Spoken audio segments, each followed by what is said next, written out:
Hello everyone, myself Dheeraj Chinnekar, faculty at Shri Shivaji Arts, Commerce and Science College, Motada, District Buldana. I am from Department of Physics. We organize a certificate course in renewable energy from 5th August to 14th August.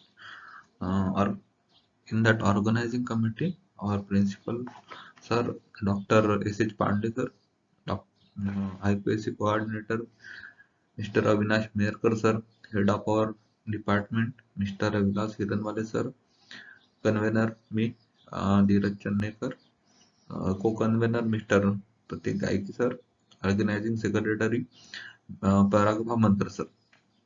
Speaker of this certificate course are itself from our department of physics, head of our department Mr. Vilas Hiranwale sir, me as Dheeraj Channekar, Mr. Parag Brahmankar sir, Dr. Supriya Behere ma'am, Mr. Pratik Gaiki sir, and Mr. Rameshwar Bandkar sir. So we discuss one by one. Our activity schedule is from day 1 to on day 7 at 14th August. We completed our first day of our certificate course, that is introduction of renewable energy source, types and use. Now today is second day. Type of a conventional power plant have been completed by Pratik Gaigi sir. And next topic is photovoltaic cell and photovoltaic system. These two topics cover today. I will cover it today. So we will discuss it in detail one by one. Photovoltaics. Photovoltaics and photovoltaic system. Firstly, we discuss what is photovoltaic cell, then later photovoltaic system. So early to that, we will discuss what are our contents. So these are our contents of today's lecture. What is photovoltaic cell? In that, physics of photovoltaic cell, photovoltaic system, PV technology and advancement, environmental aspect, uh, economic aspect, Indian scenario and world scenario, future aspect, and efficiency. These all points we will discuss in today's lecture. We will start with one by one.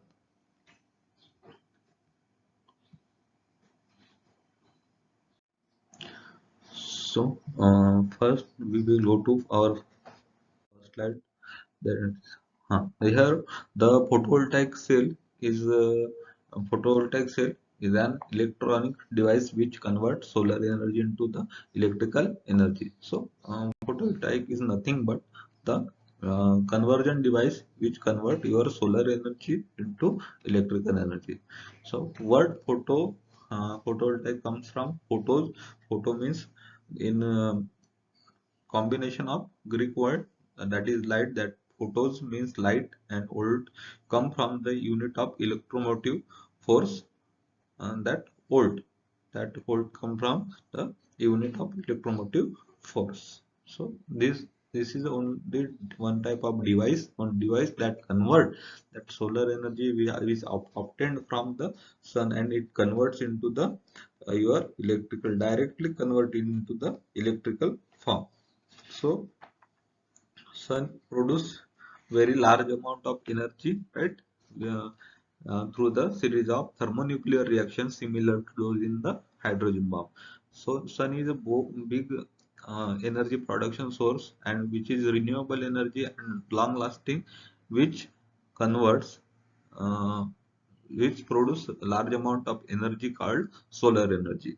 This energy produced by using the thermonuclear reaction similar to in the hydrogen bomb, which happens, and it is primary source for all energy form on the earth, such as wind energy, water energy, biomass energy. Such type of energy is responsible is due to the action of the solar energy. Second is direct form, and third is indirect form. What is direct form, what is indirect form, we will discuss in this lecture. First, primary source, we discuss why it is a primary source. Secondly, direct form. Third is indirect form. So what is the direct form of energy? So direct form is nothing but it directly converts solar energy into the electricity. So it called as direct form. Direct form is the large amount of solar energy obtained from the sun, and that sun energy that converted into the directly into electricity by the using of this um, photovoltaics principle. Photovoltaic cell use by the use of photovoltaic cell, that electronic device convert that solar energy into the directly into electric power. That's called direct form. Another form is indirect.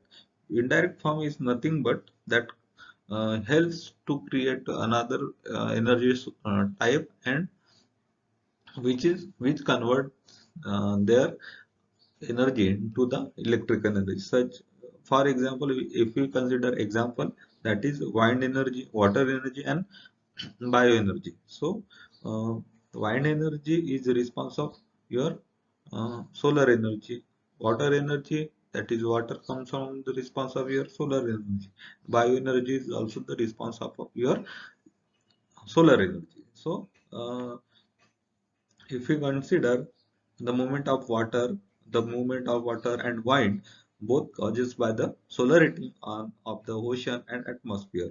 And solar energy can be also converted directly into the useful form by using the various technology. Various technologies are put into that one, and that energy is responsible for the production of the electrical energy. Also, solar energy can be converted into the useful form of energy via the energy form. So, water which obtained from the nature, which is also the response of that solar energy, that indirectly take part into the process of formation of the energy. So, it called as indirect form.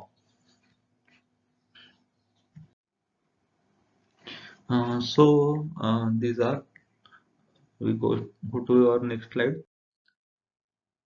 Physics of PV cell. So physics of PV cell in case of the metal, how the metal transfer their energy, how the transfer of energy takes place in metal, and how the electron moves from part to cold part. We will discuss in this that you can see here the metal surface containing lot of electrons.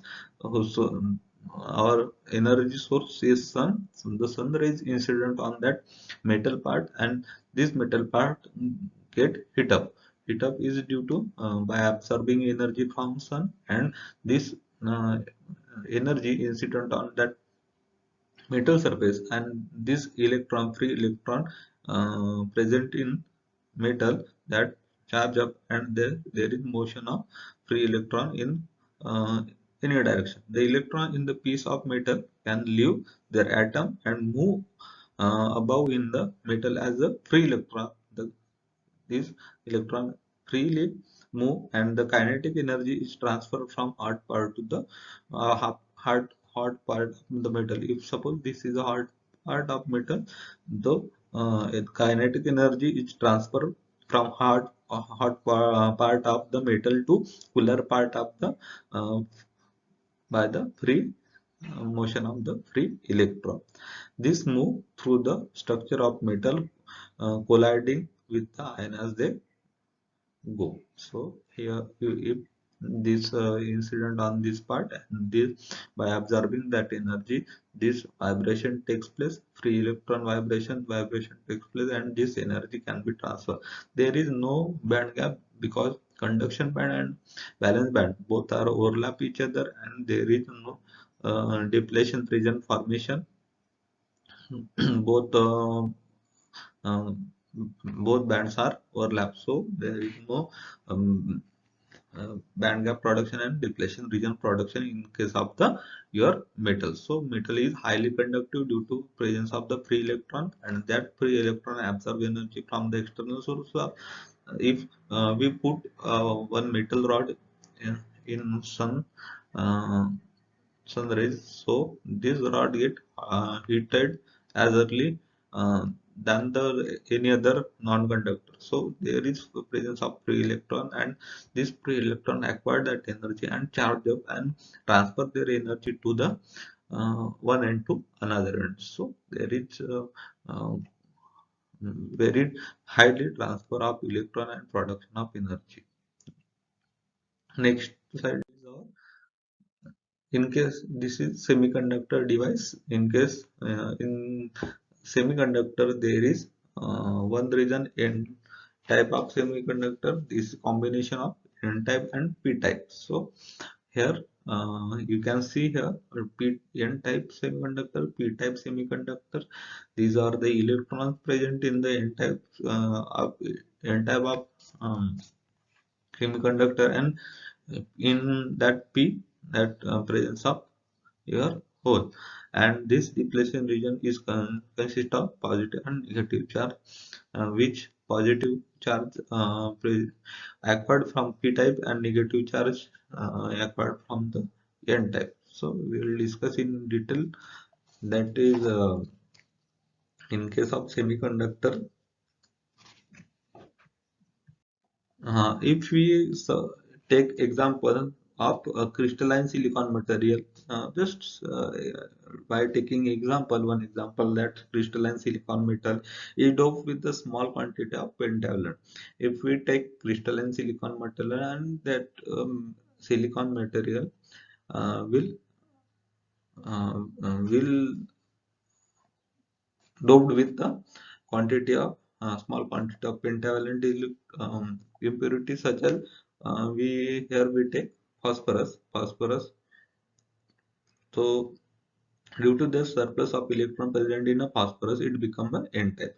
So it become n type of semiconductor. Similarly, if this crystalline silicon also doped with a small quantity of trivalent impurity, that trivalent impurity, what will happen due to that deficit of electron in it, the become p type of semiconductor. So this is formation of n type and p type of semiconductor, right? So also there is band gap. What is band gap? We don't know what is band gap. So we know valence band and conduction band. So valence, what are the valence band? Which is the electron which hold the atom passes lower energy level, that is ground state energy level. If electron present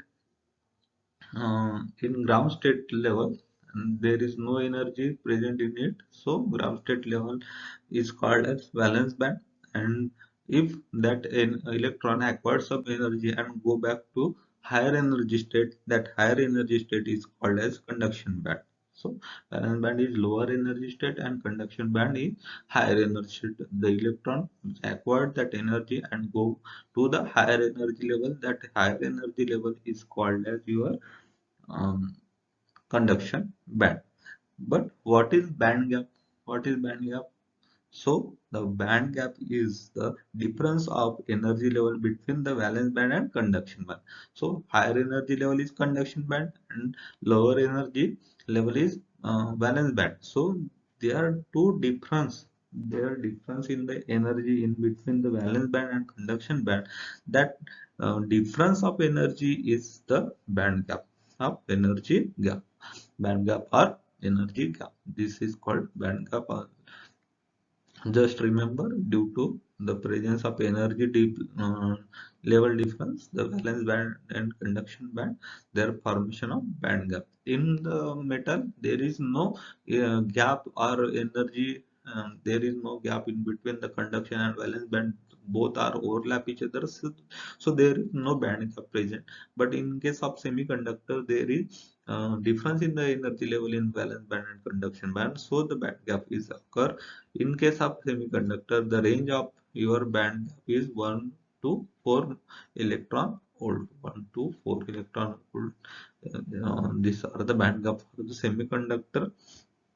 This gap is extremely small, and it measured in the small energy unit, that is electron volt.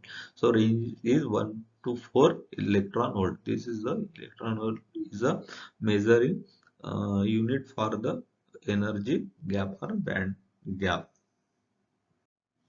This band gap is different for different type of material.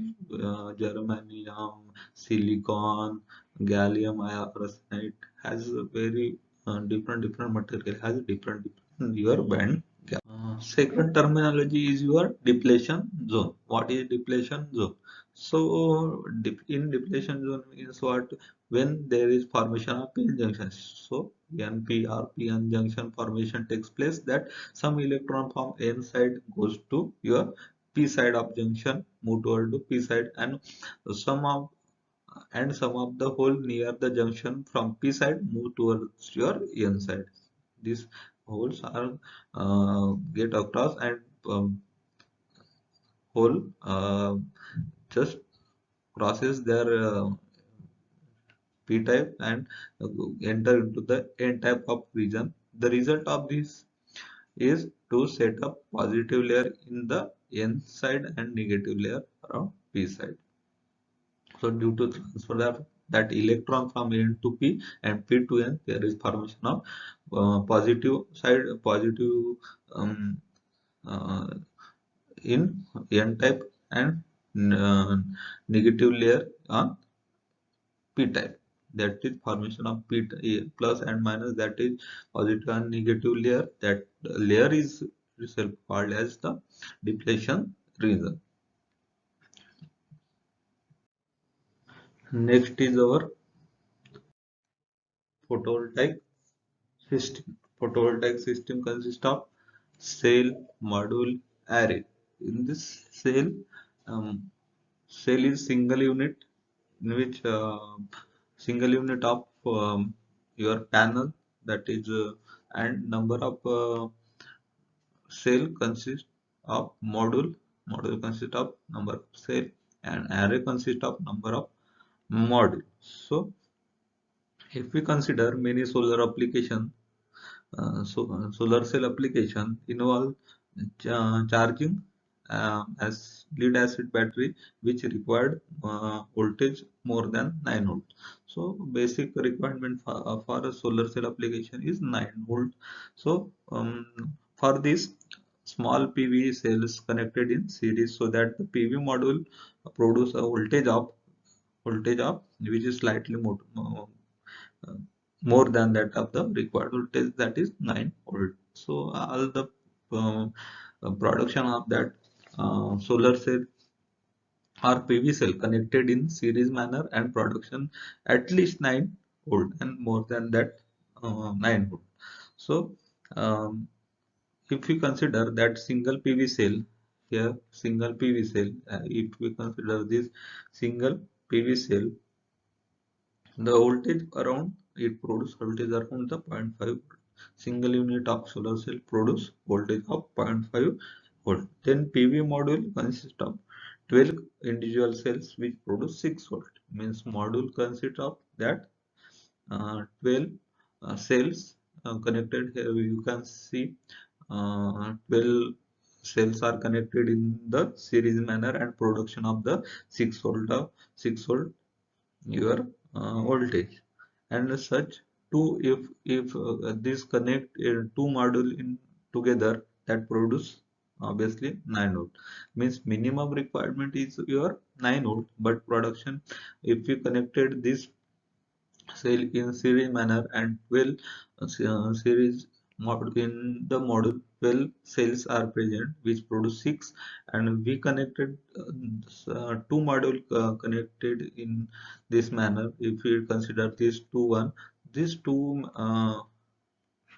these two if you consider, it produce your 12 12 volt, right? So basic requirement is your 9 9 for the 9 volt, and production will be 12. So during the day, which is sufficient for the charge 9 volt lead acid battery. This fulfill our requirement. Here you can see solar PV array, right? Then this energy in sun rays incident on the panel, that panel absorb that energy, and that panel absorb energy DC voltage input which is stored into the your inverter, and that inverter converts it into the AC form, and we use that um, AC form of energy in your appliances which light, for example wire light, TV, or any other form of energy which can you use. Say typical output of module is 30 cell is 15 volt with 1.5 ampere current. So we can use that one, that PV. If we connect 30 cell, nearly produce 15 volt with 1.5 ampere of current. So this is the PV module, that is system consists of cell module array. You just remember cell, and cell consists of 12 module consists of 12 cell, and if we connect it to cell connected, and 12 volt of voltage of we get. Next to that, our classification of PV cell. Classification uh, is into two part. One is silicon crystalline technology and thin film technology. Third, third is also there, that is nanotechnology. But first, crystalline PV cell is called as your first generation cell, and thin film PV cell considered as second generation cell, and while nanotechnology based PV cell considered as third generation cell. So we discuss one by one. In this silicon crystalline technology, first is monocrystalline PV cell, second is multicrystalline cell, in thin film technology, amorphous silicon PV cell, and polycrystalline PV cell. So we will discuss it one by one. That firstly we will take silicon crystalline technology. What is the monocrystalline PV cell? What is the multicrystalline PV cell?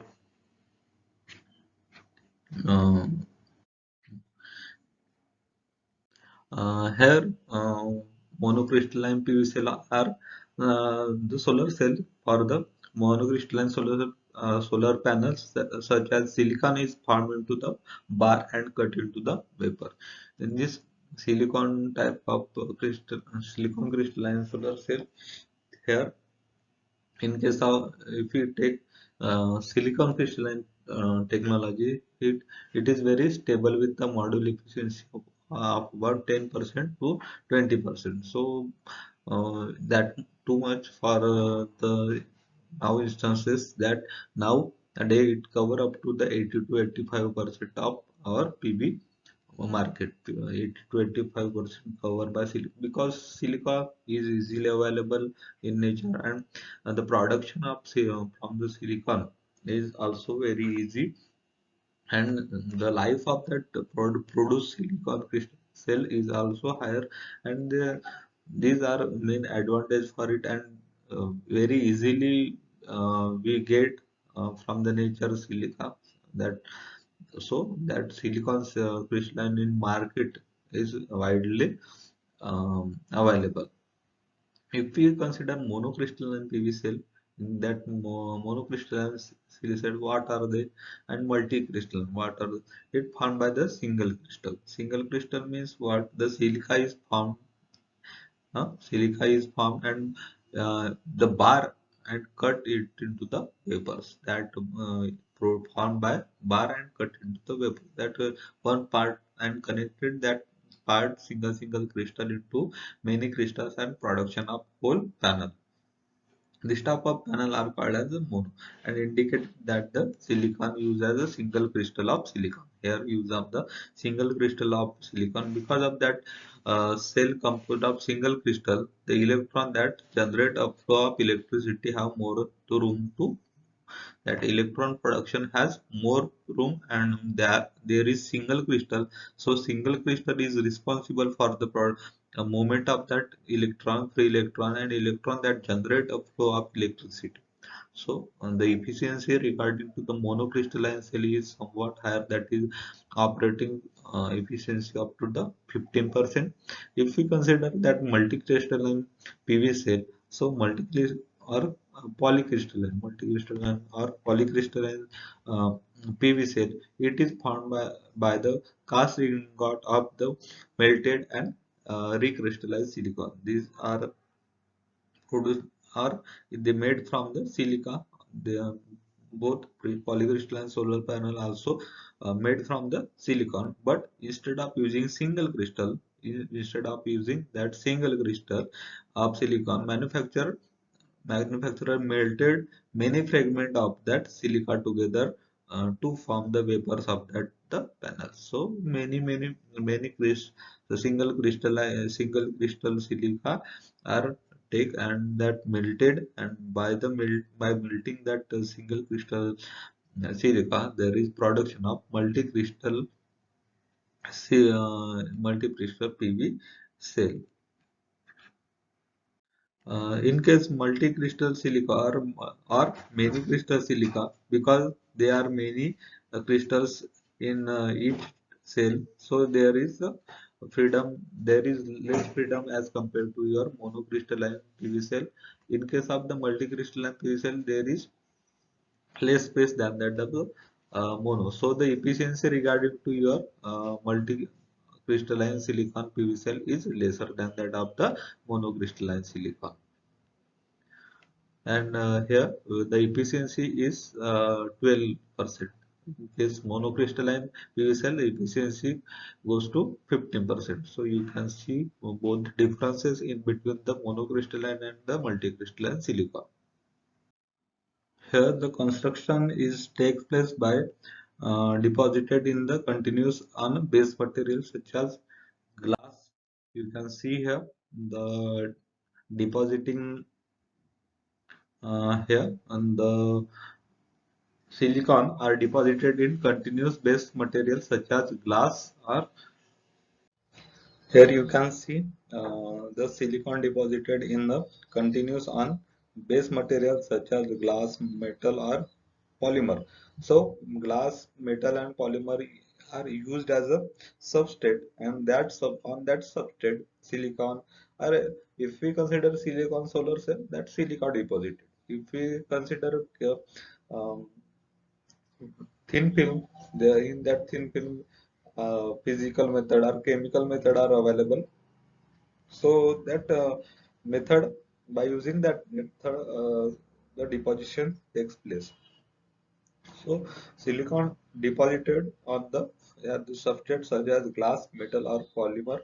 Thin film crystalline solar cell consists of layer about 10 micrometer thick as compared to with 200 to 3 micrometer layer of crystalline silicon solution. See, thin film is what the coating of various material are takes place on that crystallized silicon solar cell, and the production, the efficiency, or the main aim is to increase the efficiency of solar cell. So by depositing silicon solar cell and upward to that layer, that thin film are deposited, which is on in micrometer, very thin layer, and that thin layer is absorb more light as compared to that of the other pumps. So the main aim, our aim is to increase your efficiency. So pros for the silicon type solar cell, that is low cost of it and the fabrication process. So fabrication process and the cost of that substrate are very glass substrate is easily available, and deposition and availability of silica free cost is also more. So by the use of that silicon depositor process, is we can uh, decrease the costing and fabrication process are equal. Cons Yeah, the silicon sulfate is not very much stable as compared to your other form of substrate, but it's cost effective. Not too efficient means the efficiency is good, but not the best as compared to other type of the solar cell. Life is somewhat good, but not too much. So these are the about silicon solar cell. Next. Next is our amorphous PV cell. So, in case of the amorphous silicon PV cell, the most advanced of thin film technology, most advanced means thin film is coating, uppermost coating to the your silicon.